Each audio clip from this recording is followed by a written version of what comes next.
കൊള്ളാലോ, 3 പേരും പേടിച്ച് വിറച്ചിട്ടാണല്ലോ വരുന്നത്. വെല്ലുവിളിക്കുമ്പോ ആലോചിക്കണം, ആരെയാണ് വെല്ലുവിളിക്കുന്നത്. ഇത് വെറും ഒരു സാമ്പിൾ ഡോസ്. നിങ്ങൾ രണ്ടാളുമല്ലേ എന്നെ വെല്ലുവിളിച്ചത്. എത്രമാത്രം പേടിപ്പിക്കാൻ പറ്റും അത്രമാത്രം പേടിപ്പിച്ചോളാൻ. ഇപ്പൊ നിന്റെ അച്ഛൻ തിരിച്ചു വന്നു. അടുത്ത തവണ നിന്റെ അച്ഛൻ തിരിച്ചു വരില്ല. അവിടെ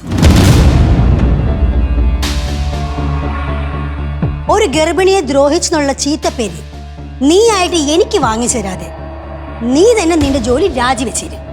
അതാണ് നിനക്ക് നല്ലത്. രാജിവെച്ചില്ലെങ്കിൽ ഒരു ഗർഭിണിയെ ദ്രോഹിക്കാൻ എനിക്കൊരു മടിയില്ല. അങ്ങനെ ചെയ്യുന്നതിൽ എനിക്ക് സന്തോഷമേ ഉള്ളൂ. അത് നീ കൂടി ആകുമ്പോൾ എനിക്ക് കൂടുതൽ സന്തോഷം.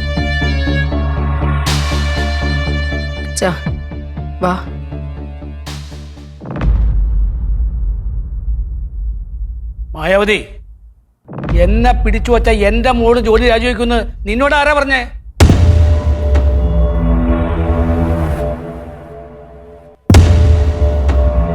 ഇതൊക്കെ പറഞ്ഞു കൊടുക്കണ്ടേ മോഹനാ? നിനക്കും അറിവുള്ളാണല്ലോ.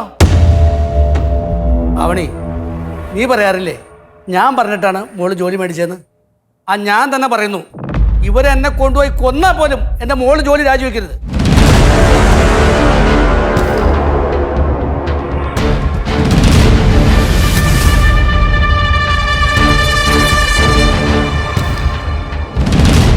മക്കളെ,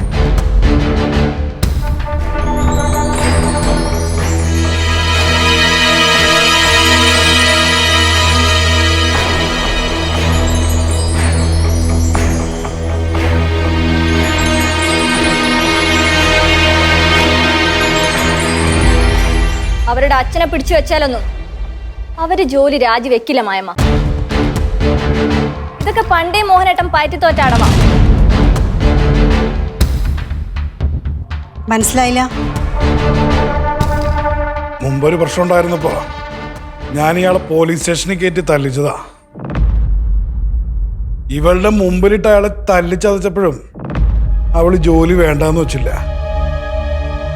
ഇതൊന്നും പോരാ.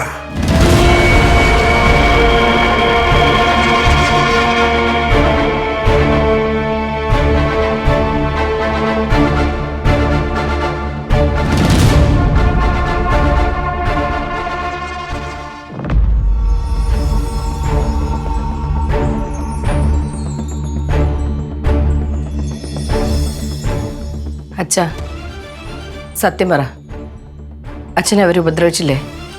ഇല്ല മോളെ. അച്ഛൻ ഞങ്ങൾക്ക് വിഷമാവണ്ടെന്ന് വിചാരിച്ചിട്ടാണോ പറയാത്തത്? അല്ല മക്കളെ, ഒരു വണ്ടിയിൽ കുറച്ച് പേര് വന്ന് എന്നോട് വഴി ചോദിച്ചു. ഞാൻ വഴി പറഞ്ഞു കൊടുക്കാൻ തുടങ്ങുന്നതും അവരെന്നെ പിടിച്ച് വണ്ടി കയറ്റി അങ്ങോട്ട് കൊണ്ടുപോയി. എൻ്റെ ഫോൺ മേടിച്ച് സ്വിച്ച് ഓഫും ചെയ്തു. വണ്ടി ടൗണിൽ ഇങ്ങനെ കിടന്ന് കരയിക്കൊണ്ടിരുന്നു. അവർക്ക് മൊബൈലിൽ ഇടയ്ക്കിടയ്ക്ക് കോൾ വന്നുകൊണ്ടിരുന്നു. അത്രേ ചെയ്തോളൂ, വേറെ ഒന്നും ചെയ്തില്ല അവർ. അച്ഛാ, ഞാനൊരു കാര്യം പറയാം. പറ്റില്ല എന്ന് അച്ഛൻ പറയരുത്. അച്ഛൻ നാളെ തന്നെ വീട്ടിലേക്ക് തിരിച്ചു പോകണം. ഇവിടെ നിന്നാൽ അവർക്ക് അച്ഛനെ ഇനിയും ഉപദ്രവിക്കാൻ തോന്നും. അച്ഛൻ അമ്മയുടെ അടുത്ത് പോയി നിൽക്കേ.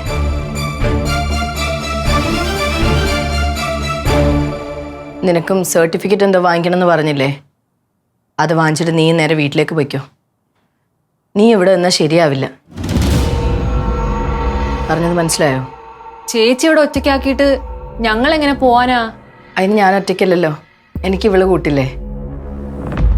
എന്നാലും ഒരെന്നാലും ഇല്ല. തൽക്കാലം ഞാൻ പറയുന്നത് നീ കേട്ടാൽ മതി.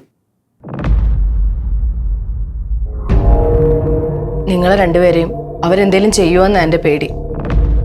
ഞാൻ ഒറ്റയ്ക്കാണെങ്കിൽ ഞാനത് എങ്ങനെയെങ്കിലുമൊക്കെ മാനേജ് ചെയ്തോളാം. തൽക്കാലം നിങ്ങൾ ഞാൻ പറയുന്നൊന്ന് മനസ്സിലാക്കുക.